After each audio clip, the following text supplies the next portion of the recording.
안녕하십니까. 자, 우리가 주일 오후 예배를 대면으로 드린 지가 오래됐는데 우리 추억의 인사 한번 합시다. 교회는 분위기가 좋아야 합니다. 웃고만 다녀도 부흥합니다. 당신의 웃음이 복음입니다. 코로나와 싸우다 보니까 벌써 어느새 10월이 왔습니다. 승리하시기를 바라고요. 그리스도인의 기쁨을 잃지 마시기를 바랍니다. 오늘은 성경 핵심 교리 46번째 시간입니다. 그리스도의 제사직에 대해서 같이 공부를 해보도록 하겠습니다. 먼저 하나님 말씀 히브리서 5장 5절로 10절까지 읽어드리겠습니다. 히브리서 5장 5절로 10절입니다. 또한 이와 같이 그리스도께서 대제사장 되심도 스스로 영광을 취하심이 아니요 오직 말씀하신 이가 그에게 이르시되 너는 내 아들이니 내가 오늘 너를 낳았다 하셨고, 또한 이와 같이 다른 데서 말씀하시되 내가 영원히 멜기세덱의 반차를 따르는 제사장이라 하셨으니 그는 육체에 계실 때에 자기를 죽음에서 능히 구원하실 이에게 심한 통곡과 눈물로 간구와 소원을 올렸고 그의 경건하심으로 말미암아 들으심을 얻었느니라. 그가 아들이시면서도 받으신 고난으로 순종함을 배워서 온전하게 되셨은즉 자기에게 순종하는 모든 자에게 영원한 구원의 근원이 되시고 하나님께 멜기세덱의 반차를 따른 대제사장이라 칭하심을 받으셨느니라. 아멘. 그리스도의 삼직 중에서 지난주에는 선지직에 대해서 공부를 했습니다. 핵심은 그거예요. 선지자는 하나님의 말씀을 받아서 백성들에게 전달하는 사람이다. 그런데 그리스도가 선지직을 감당하셨다는 거예요. 친히 말씀이 나타나셨고 가르치셨고 보여주셨고 그 말씀을 이루어 주신 선지직이라는 것이죠. 오늘은 그리스도의 제사직에 대해서 공부를 하겠는데 이 제사직은 그리스도의 속죄사역과 깊은 관계가 있기 때문에 이제 다음 주부터 속죄사역에 대해서 구체적으로 말씀을 드리도록 하겠습니다. 먼저 그리스도의 제사직이라고 할 때 제사직에 대한 성경적인 용어 개념을 좀 정리를 해보겠습니다.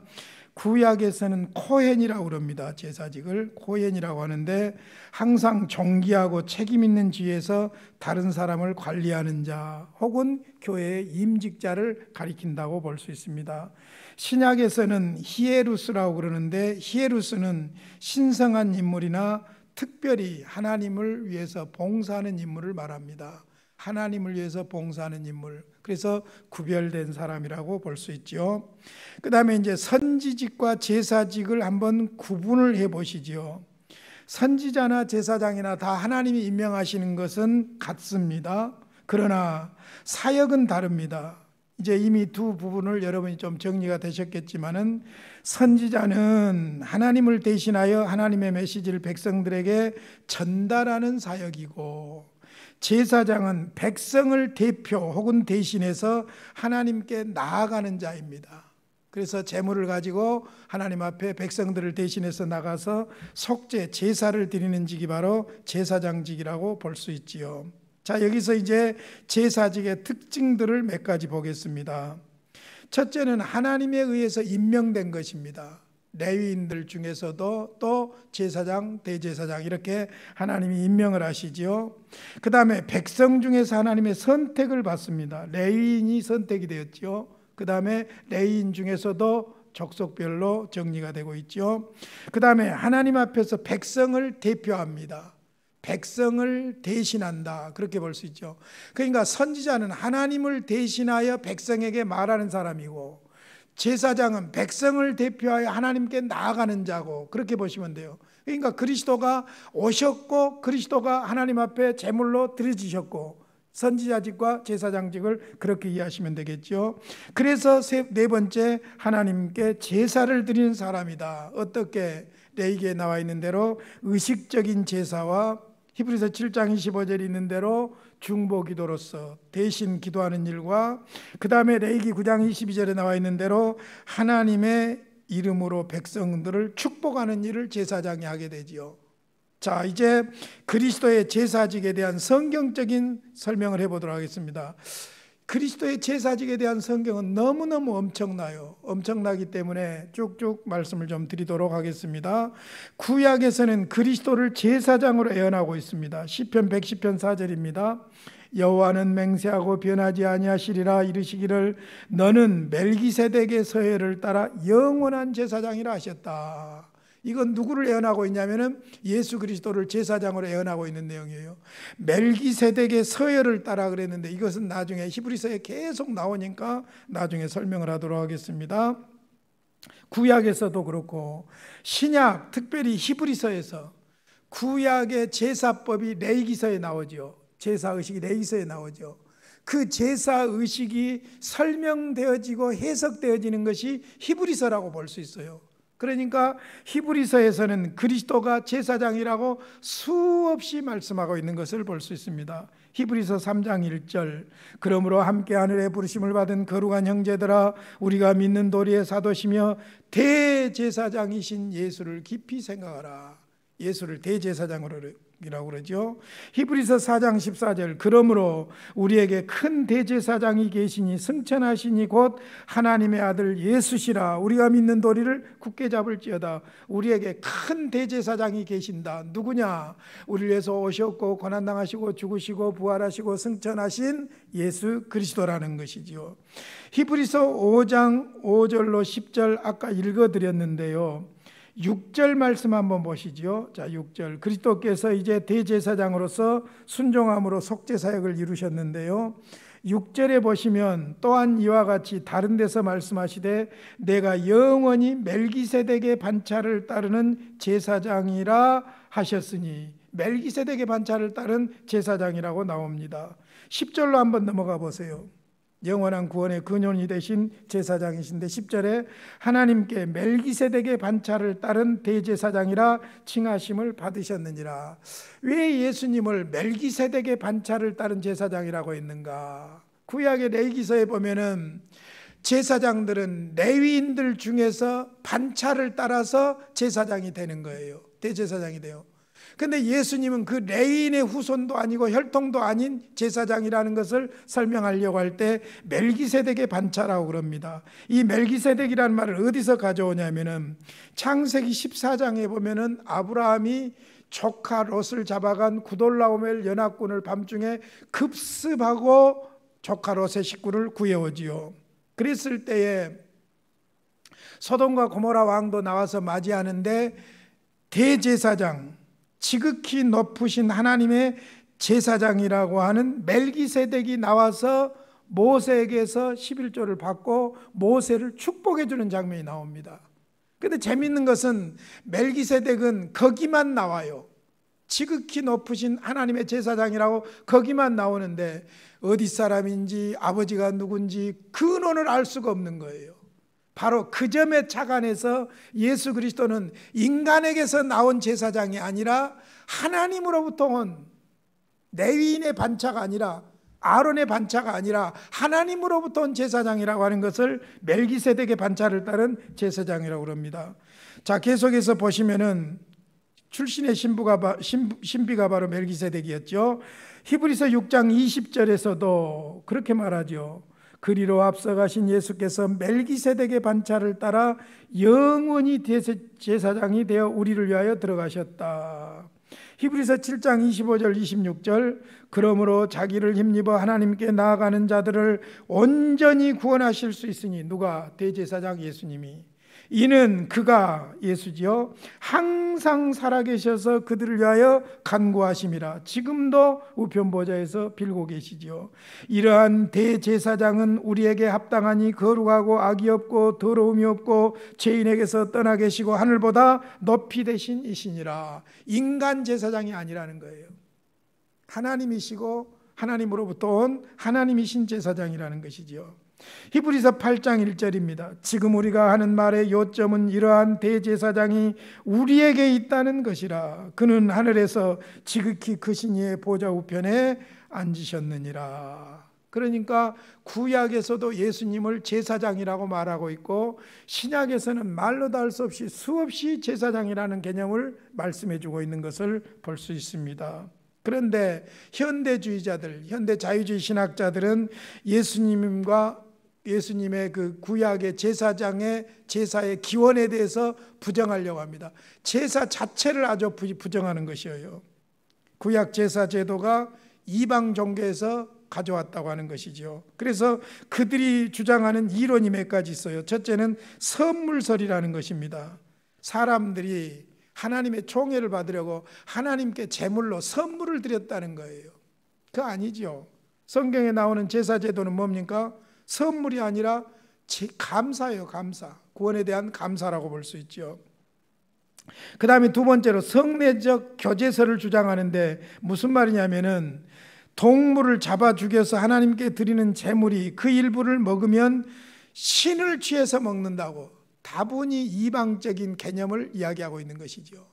제물을 먹음으로 신을 먹는 것이 신과 공존하게 된다고 하는, 동화시킨다고 하는 미신적인 이반 종교에서 나온 것이죠. 세 번째가 숭배설인데 제사는 숭배의 표현이라는 것입니다. 그러나 구약 제사의 근본은 뭡니까? 죄사함. 죄를 사하는 거예요. 죄사함이에요. 숭배가 아니에요.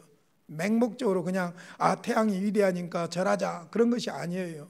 죄사함에 대한 것이 바로 제사 개념이고, 그래서 제사 개념은 감사 개념이라고 볼 수 있죠. 자, 이런 자유주의 신학자들이 이방 종교에서 따왔다고 하는 것은 아주 잘못된 것을 말씀해 드리겠는데 주의해야 될 것이 있어요. 첫째로 제사는 계시된 개념이에요. 계시된 개념. 무슨 말이냐면은 제사 제도는 인간이 만든 제도가 아니라는 거예요. 자, 여기서 제가 레위기의 제사법을 좀 설명해 드리도록 하겠습니다.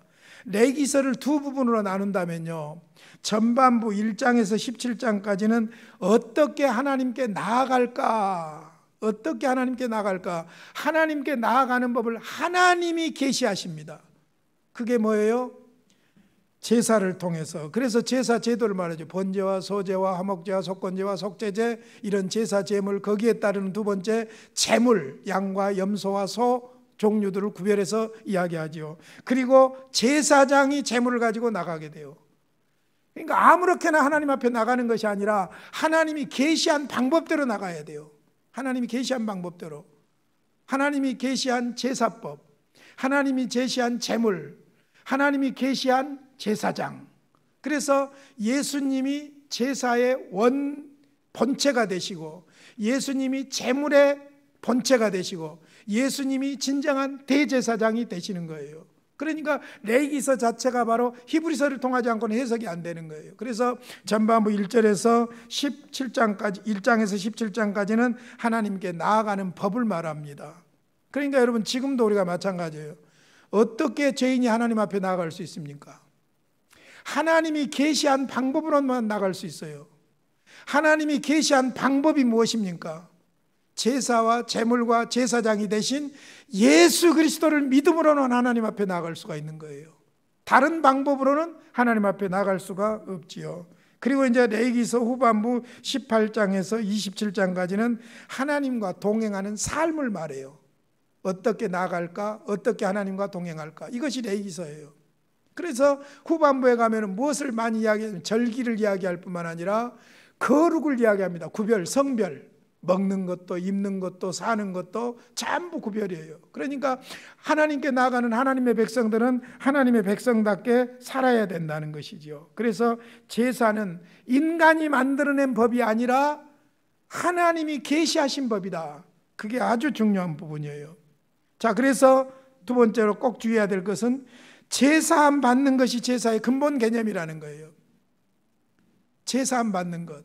그러니까 범죄하고 타락한 인간을 위해서 하나님께서 하나님과 교제하고 하나님께 나아가고 구원받는 방법으로서 제사제도와 제물과 제사장 제도를 주셨고, 그렇게 함으로써 하나님과 교제하게 되는 것이죠. 그래서 제사함을 받는 것이 제사의 근본 개념이다. 그러니까 구약의 제사제도는 제사함, 그것은 전부 그림자인데, 예표인데, 본체가 누구냐? 예수 그리스도. 그러므로 우리는 예수 그리스도를 믿음으로 말미암아 우리 죄를 대신해서 십자가에서 죽어주신 대제사장이 되신 예수 그리스도로 말미암아 구원을 얻는다. 제사함을 받는다. 자, 창세기 4장 3절로 4절 보면 세월이 지난 후에 가인은 땅의 소산으로 제물을 삼아 여호와께 드렸고, 레위기서 율법이 주어지기 전에도 제사했어요. 여러분, 율법이 주어지기 전에도 제사했어요. 시내산에서 모세를 통해서 민법을 주시고 의식법을 주셨는데 그 의식법이 제사법 레위기잖아요. 그때 주기 전에도 제물을 드렸어요. 제사를 드렸어요. 아브라함도 제사를 드렸죠. 제단을 쌓고 선조들이 다 그랬죠. 히브리서 11장 4절 믿음으로 아벨은 가인보다 더 나은 제사를 하나님께 드림으로 의로운 자라 하시는 증거를 받았으니, 사함받는 제사가 있었고 그렇지 않는 제사가 있었다는 거예요. 창세기 8장 20절로 21절에 보면은 노아가 여호와께 제단을 쌓고 짐승을 드리고 제사를 했어요. 의식법으로서의 율법이 오기 전에도 했다는 거예요. 더 재밌는 것은 욥기서 1장 5절입니다. 욥이 살던 시대는 족장시대예요. 족장시대. 그들이 차례대로 잔치를 끝내면 욥이 그들을 불러다가 성결하게 하되 내 아들들이 죄를 범하여 마음으로 하나님을 욕되게 하였을까 함이라. 욥의 행위가 항상 이러하였더라. 욥이 자식들이 죄 지었을 것을 생각해서 무엇을 드렸다는 거예요? 제사를 드렸다는 거예요. 그러니까 제사는 속죄 개념이에요. 제사함의 개념이라는 것이죠. 그러니까 이처럼 우리는 구약의 제사 제도 자체가 하나님의 공의를 만족시켜주는 대리적인 속죄의 교리라는 것을 우리는 분명하게 이해해야 될 것입니다. 자, 그렇다면 이제 제사의 개념을 정리해 봅시다. 제사가 아까 뭐라고 그랬죠? 제사함이 목적이라고 그랬죠. 그리고 그 제사는 인간이 만든 법이 아니라 하나님이 주신 계시라고 그랬죠. 그래서 여러분, 종교는 두 가지밖에 없다니까. 계시 종교가 있고 인본주의 종교가 있어요. 계시 종교는 하나님이 계시해 주신 종교고, 이게 진짜잖아요. 하늘로부터 오는 것. 인본주의 종교는 인간이 만들어내는 거예요. 인간의 이성과 감성과 환경에 의해서 만들어내는 것. 그러니까 종교가 수없이 많죠. 세계 10대 종교, 3대 종교, 4대 종교 그러지만은 종교가 많지만 종교는 딱 두 가지밖에 없어요. 신본주의, 계시 종교냐, 인본주의, 사람이 만들어낸 종교냐, 둘밖에 없는 거예요. 그러니까 우리는 하나님의 계시로서 성경대로 오셨고 성경대로 우리의 죄를 사하기 위해서 십자가에 죽으신 예수 그리스도를 믿는 계시 종교를 믿는 것이죠. 자, 제사의 개념입니다. 첫 번째, 죄를 가리움과 대신하는 개념입니다. 이제 달아지도록 이 말씀을 드렸어요. 죄를 가리워주고 대신하는 개념이다. 자, 성경적으로 증거를 대드리겠습니다. 레위기 1장 4절 그는 번제물의 머리에 안수할지니 그를 위하여 기쁘게 받으심이 되어 그를 위하여 속죄가 될 것이라. 속죄가 될 것이라. 번제물. 레위기 4장 29절 31절 35절 그 속죄물의 머리에 안수하고 그 제물을 번제물을 잡는 곳에서 잡을 것이요 그 모든 기름을 화목제물의 기름을 떼어낸 것 같이 떼어내 제단 위에서 불살라 여호와께 향기롭게 할지니 제사장이 그를 위하여 속죄한즉 그가 사함을 받으리라. 35절에서도 마지막에 화목제를 드리고 속죄한즉 그가 사함을 받으리라. 사함을 받으리라는 말을 계속 반복해요. 레위기 5장 10절에서도 그 다음 것은 규례대로 번제를 드릴지니 제사장이 그의 잘못을 위하여 속죄한즉 그가 사함을 받으리라. 그 다음에 이제 레위기 16장 7절로 8절에 재미있는 말씀이 나와요. 레위기 16장은 온 백성들이 1년에 한 번 드리는 대속죄일에 드리는 제사예요. 온 백성들의 죄를 대신해서 제사하는 날이에요. 또 그 두 염소를 가지고 이 대속죄일에는 두 염소를 선택합니다. 회막문 여호와 앞에 두고 두 염소를 위하여 제비를 뽑되 한 제비는 여호와를 위하여 하고 한 제비는 아사셀을 위하여 할지며, 이게 무슨 말이냐면은 제단에 드려질 염소와 아사셀 양, 아사셀 양이라는 것은 이제 아사셀 양을 끌고 나가면서 연도에 나온 모든 사람들이 자기들의 죄를 그 염소에게다 덮여 씌우는 거예요. 저주하고 욕하고 돌멩이로 치고 끌고 갑니다. 그리고는 요단강을 건너가서 광야에서 밤이 되면은 버려버리는 거예요. 짐승들의 밥이 돼버리는 것이죠. 그러니까 두 종류의 염소가 죄를 대속하는 행사로 드려지는 거예요. 여호와의 제단의 속죄제로 드려지고, 그 다음에 하나는 이제 버려지는 것이고, 그래서 죄를 가려주고 대신해주는 역할을 하는 것이죠. 자, 성경적으로 이렇게 레위기서에서 수없이 증명을 하고 있고, 그 다음에 제사 의식에도 나타납니다. 제사 의식에도. 자, 제물을 안수한다고 앞에 읽은 성경 레위기에서도 반드시 속죄제가 됐건 화목제가 됐든 제물을 드릴 때 제물에다 무엇을 했어요? 안수를 했지요. 그냥 이 말은 무슨 말이냐면은 이 염소가 혹은 이 양이 내 죄를 대신해서 죽습니다, 그거예요. 성경 구절들은 제가 일일이 소개 안 하렵니다. 너무 지루하니까. 자, 한 구절만 보죠. 레위기 1장 4절입니다. 아까 읽었는데 그는 번제물의 머리에 안수할지니 그를 위하여 기쁘게 받으심이 되어 그를 위하여 속죄가 될 것이라. 안수라고 그랬죠. 한 군데 구체적인 데를 한 번 더 보겠습니다. 레위기 16장 20절 22절. 레위기 16장으로 가보세요. 레위기 16장 20절로 22절 대속죄일에 되었던 일인데요. 그 지성소와 회막과 제단을 위하여 속죄하기를 마친 후에 살아있는 염소를 들이되 아론은 그의 두 손으로 살아있는 염소의 머리에 안수하여, 자, 염소에게 안수를 합니다. 제사장이 이스라엘 자손의 모든 불의와 그 범한 모든 죄를 아뢰고, 자, 안수하는 의미가 뭐냐면은 모든 백성들의 모든 불의와 죄를 다 이 염소에게다가 이전시키는 거예요. 그 죄를 염소의 머리에 두어 미리 정한 사람에게 맡겨 광야로 보낼지니, 이건 아사셀 양, 아까 설명한 대로 아사셀 양을 말하지요. 염소가 그들의 모든 불의를 지고 접근하기 어려운 땅에 이르거든 그는 그 염소를 광야에서 놓을지니라. 대신해서 희생을 당하는 거예요.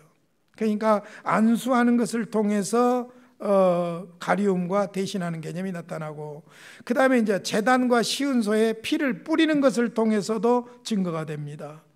자, 한 구절만 보겠습니다. 레위기 17장. 다른 성경 구절들은 여러분들이 홈페이지를 참고하십시오. 레위기 17장 11절을 보겠습니다. 육체의 생명은 피에 있음이라 내가 이 피를 너희에게 주어 제단에 뿌려, 대개 7번을 뿌리죠. 레위기서 4장 5절 6절에 보면 너희의 생명을 위하여 속죄하게 하였나니 생명이 피에 있으므로 피가 죄를 속하느니라. 그러니까 제단과 시은소에다 양의 피를 뿌림으로써 죄를 덮어준다, 죄를 가리워준다는 의미가 된다는 거예요. 그 다음에 이제 제물을 바친 결과 제사함을 받습니다. 성경 한 구절 보시죠. 레위기 4장 31절과 35절을 보겠습니다. 먼저 31절.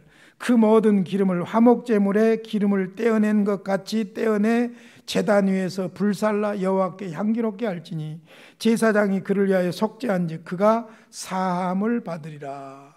제사장이 제물을 가지고 속죄함으로 무엇을 받는다고요? 사함을 받으리라. 그 모든 기름을 화목제 어린 양의 기름을 떼낸 것 같이 떼내어 제단 위 여호와의 화제물 위에서 불사를 지니 이같이 제사장이 그가 범한 죄에 대하여 그를 위하여 속죄한즉 그가 사함을 받으리라. 제사장이 제물에 안수하고 제물이 드려짐으로 말미암아 죄는 가리워지고 제물이 우리의 죄를 대신해서 죽는 개념이 된다는 것이죠. 자, 그 다음에 이제 중요한 것이 사실은 예표적이고 애언적인 개념이 있습니다. 그리스도를 예표하고 있다는 것이죠. 먼저 구약의 제사들은 그리스도의 죽음을 예표한다고 구약이 증거하고 있습니다. 구약의 레위기는 그러니까 히브리서 그리스도의 제사를 통해서 이해가 되는 것이죠. 자, 시편 40편 6절과 8절을 히브리서 10장 5절과 9절로 비유해 보겠는데요. 무슨 말이냐면은 그리스도께서 제사장으로 오셨다는 것이고, 그리고 그 속죄를 그리스도께서 이루셨다는 것을 히브리서 10장 5절로 9절에서 해명해 주고 있는 내용입니다. 시편 40편 6절로 8절 읽어드릴게요. 주께서 내 길을 통하여 내게 들려주시기를 제사와 예물을 기뻐하지 아니하시며 번제와 속죄제를 요구하지 아니하신다 하신지라. 이상하지요? 진정한 제사가 있다는 거예요. 그때 내가 말하기를 내가 왔나이다. 이건 메시아적인 이야기입니다. 애언적인 이야기요. 나를 가리켜 기록한 것이 두루마리 책에 있나이다. 성경에 있다는 것이죠. 나의 하나님이여 내가 주의 뜻 행하기를 즐기오니 주의 법이 나의 심중에 있나이다 하였나이다. 속죄하기 위해서 오실 메시아를 애언하고 있는 내용이에요. 이렇게 애언된 대로 이제 히브리서 10장 5절로 9절에 아까 본문으로 읽어드린 내용입니다마는 그리스도께서 오셔서 우리 죄를 대신해서 죽어주셨다는 것이죠. 시간이 가더라도 좀 읽겠습니다. 그러므로 주께서 세상에 임하실 때에 이르시되 하나님이 제사와 예물을 원하지 아니하시고 오직 나를 위하여 한 몸을 예비하셨도다. 시편 40편에 있는 말씀을 그대로 인용하고 있지요. 하나님이 제사와 제물을 원하지 아니하시고 오직 나를 위하여 한 몸을 예비하셨도다. 그리스도지요. 번제와 속죄제는 기뻐하지 아니하시나니 이에 내가 말하기를 하나님이여 보시옵소서 두루마리 책에 나를 가리켜 기록된 것과 같이 하나님의 뜻을 행하려 왔나이다 하셨느니라. 계시된 대로 예언된 대로 행하기 위해서 그리스도가 오셨다는 것이죠. 위에 말씀하시기를 주께서는 제사와 예물과 번제와 속죄제는 원하지도 아니하고 기뻐하지도 아니하신다 하셨고 이는 다 율법을 따라 드리는 것이라. 그 후에 말씀하시기를 보시옵소서 내가 하나님의 뜻을 행하러 왔나이다 하셨으니 그 첫째 것을 폐하심은 둘째 것을 세우려 하심이라. 첫째 것 율법에 의한 제사를 폐하시고 이제는 둘째 것 속죄를 이루게 합니다. 그러므로 우리는 그리스도 안에서 제사 드립니까 안 드립니까? 제사 드릴 필요가 없어요. 양이 죽을 필요가 없어요. 소가 죽을 필요가 없어요. 그러니까 구약의 제사 제도는 그리스도를 예표하는 그림자들로서 본체가 왔기 때문에 그 제도는 폐지된 거예요. 그러나 무엇은 살아있습니까? 그 제사의 의미가 살아있는 거예요. 그 의미가 살아있는 것이고 제사 제도는 없어지는 것이죠. 지금도 구약의 제사, 제단 그런 이야기하면 안 되는 거예요. 그리스도 안에서 다 이루어진 거예요. 그러므로 우리는 그리스도의 이름으로 하나님 앞에 나가서 제사하는 거예요. 예배하는 거예요. 그러니까 그리스도가 없으면 아무것도 아니에요, 여러분. 그러니까 우리가 기도할 때도 예수님의 이름으로 하는 거예요. 예배할 때도 예수님의 이름으로 나아가서 하나님을 아버지라고 부르고 예배할 수 있게 된 것이지요. 자, 그 다음에 구약의 제사들은 그리스도와 그의 사역을 예표한다고 신약이 수없이 이야기하고 있습니다. 성경을 이야기하지만 한이 없어요. 자, 골로새서 2장 17절 이것들은 장래일의 그림자이나 몸은 그리스도의 것이니라. 자, 구약의 제사 제도가 바로 이 실체이신 그리스도를 이야기하고 있다. 히브리서 9장 23절 24절입니다. 그러므로 하늘에 있는 것들의 모형은 이런 것들로서 청결하게 할 필요가 있었으나 하늘에 있는 그것들은 이런 것들보다 더 좋은 제물로 할지니라. 그리스도께서 참 것의 그림자인 손으로 만든 성소에 들어가지 아니하시고 바로 그 하늘에 들어가사 이제 우리를 위하여 하나님 앞에 나타나시고 십자가에서 구원을 이루시고 이제 우편 보좌에 가셔서 우리의 중보자로서 빌고 계신다는 것이죠. 히브리서 13장 11절 이는 죄를 위한 짐승의 피는 대제사장이 가지고 성소에 들어가고 그 육체는 영문 밖에 불사름이니라. 그리스도께서 십자가에서 죽으심을 말하죠. 고린도후서 5장 21절 하나님이 죄를 알지도 못하신 이를 우리를 대신하여 죄로 삼으신 것은 우리로 하여금 그 안에서 하나님의 의가 되게 하려 하심이라. 우리를 의롭게 하시려고 그리스도께서 죽었어요. 갈라디아서 3장 13절 아주 중요한 말씀입니다.